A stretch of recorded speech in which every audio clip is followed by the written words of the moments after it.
मतलब प्रशांत किशोर जी के बारे में आपकी क्या राय है? जैसे मैं भी आप ही लोगों की तरह चुनावों को देखता रहा कि भाई चुनाव में किस तरफ चीजें जा रही हैं।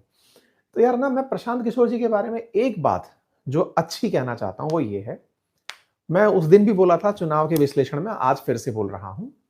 उन्होंने लोगों को अवेयर बहुत अच्छा किया कि उन्हें वोट देना चाहिए। ये बिल्कुल वैसे है जैसे यूपीएससी के लिए बहुत सारे रीलबाज मास्टर रील बनाते हैं कि देखो यूपीएससी में ऐसा होता है, दो आईएएस को बुला लिए अपने साथ में, उनसे वीडियो डलवा दिए, है ना, बच्चे से आकर के चार बातें बुलवा दिए। लेकिन बच्चा मोटिवेट होकर के, जैसे होता है ना कई बार कुछ बच्चे होते हैं जो वनडे एग्जाम की तैयारी कर रहे हैं, रेलवे की, बैंकिंग की, एसएससी की, लेकिन वो इतना मोटिवेट होगा कि चलो यार हम भी यूपीएससी देंगे। तो कुछ ऐसा होता है कि उन रील का प्रभाव ये पड़ता है कि लोग मोटिवेट होकर के तैयारी करने आते हैं, लेकिन उन मास्टर जी के पास नहीं आते जो यूपीएससी पर रील बना के मोटिवेशन दे रहे थे।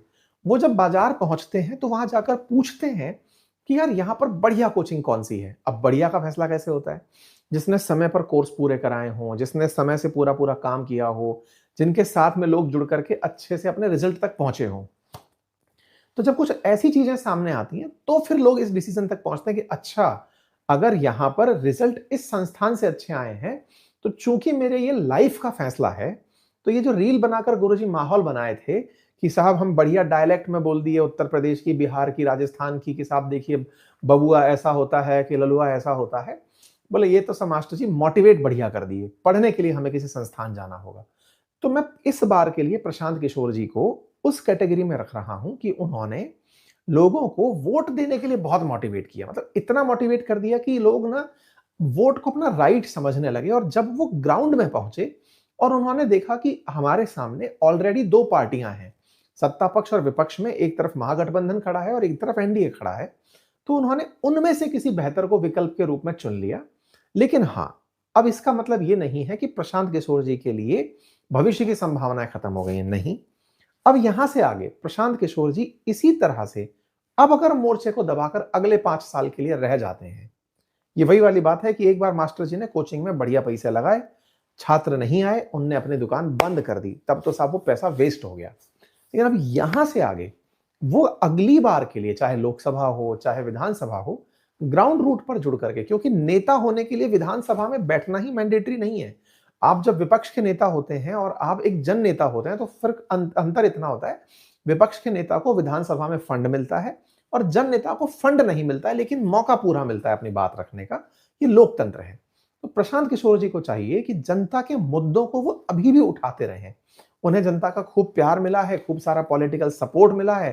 प्यार से मतलब यह है कि जनता उनके साथ खूब खड़ी रही है, ऐसा नहीं है कि वो जंगल में मोर की तरह नाचते रहे हों। वो जनता की बातों को उठाते रहे, उन्हें लगे कि ये हमारे बीच का आदमी है। और अगर ऐसा रहा तो पॉलिटिक्स एक लंबा प्रयास है। अगर हम पुराने इतिहास उठाकर देखें तो कांग्रेस या बीजेपी हो, ये लंबे समय से प्रयास कर रहे हैं। 2 3 5 दिन में बनी हुई पार्टियां नहीं है, लंबे प्रयास का असर है। तो जन स्वराज को भी चाहिए कि उसे टिकना होगा अगर वाकई में वो पॉलिटिक्स में कुछ अच्छा करना चाहते हैं। प्रशांत जी पूछ रहे हैं, सर राहुल गांधी जो सेना पर बोलते हैं वो सेना को तोड़ने का कारण हो सकती है, जो देश के विरोधी ताकतों को मजबूत करना हो सकता है, इसलिए सेना पर बयान से बचना चाहिए।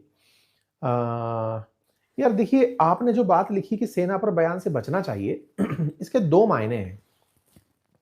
पहला, अगर हम बचते रहेंगे, देखिए ये एक, मैं इस तरह से इस बात को रखूंगा कि आप और हम एक उस परिप्रेक्ष्य में बात कर रहे हैं जहां पर कुछ बुद्धिजीवी बातें की जा सकती हैं बिना किसी बायस के, बिना ये समझे कि राहुल गांधी जी के पक्ष में बोलना है या विपक्ष में।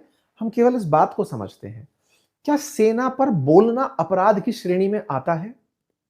ये बड़ा सवाल है। तो हम अपना संविधान उठाकर देखते हैं, और संविधान उठाकर जब देखते हैं तो अभिव्यक्ति की आजादी आर्टिकल 19 में दी गई है, लेकिन उसमें यह बात जरूर बोली गई है कि राष्ट्र विरोधी हरकत करना अलाउड नहीं है। लेकिन उस राष्ट्र विरोधी हरकत में सेना के खिलाफ बोलना राष्ट्र विरोधी होगा, ऐसा कहीं मेंशन नहीं है। अब सवाल आता है कि सर सेना के खिलाफ बोलना तो विपक्ष को उसको मजबूती देता है, दुश्मन को मजबूती देता है। तो मैं इसका दूसरा तर्क देता हूं। मैं इस मामले में ये नहीं कह रहा हूं कि मैं आज कांग्रेसी हो गया हूं, कि मैं आज बीजेपी का हो गया हूं। हम विमर्श कर रहे हैं, वार्ता है ना ये, तो हम बातें रख रहे हैं। यार पाकिस्तान में क्या हुआ कि सेना 30 साल तक शासन कर ले गई, और आप तो अभी करंट से अपडेटेड हैं। कि आसिम मुनीर को राष्ट्रपति के इक्विवेलेंट ताकत दे दी गई है। वो हमेशा के लिए, मतलब अब आसिम मुनीर के साथ ऐसा हो गया है कि वो जब तक जिंदा है तब तक वो फील्ड मार्शल रहेगा। उसको किसी भी केस में बंद नहीं किया जा सकेगा। वो तीनों सेनाओं का चीफ ऑफ डिफेंस फोर्सेस, जैसे अपने यहाँ पे सीडीएस होता है, ऐसे वहां पे उसको सीडीओएफ बना दिया गया है, चीफ ऑफ डिफेंस फोर्सेस रहेगा। तो अब मुझे एक सिंपल सी बात बताओ, अगर किसी देश में सेना के खिलाफ बोलना अपराध हो जाए, तो क्या भारत में भी पाकिस्तान की तरह सेना का शासन नहीं आ जाएगा? लोकतंत्र की विशेषता यही है कि आप अपनी अभिव्यक्ति के लिए फ्री हैं। अब आप पूछेंगे सर लेकिन हमें तो पसंद नहीं आई अभिव्यक्ति। तो पसंद नहीं आई तभी कांग्रेस की सीटें कम आई।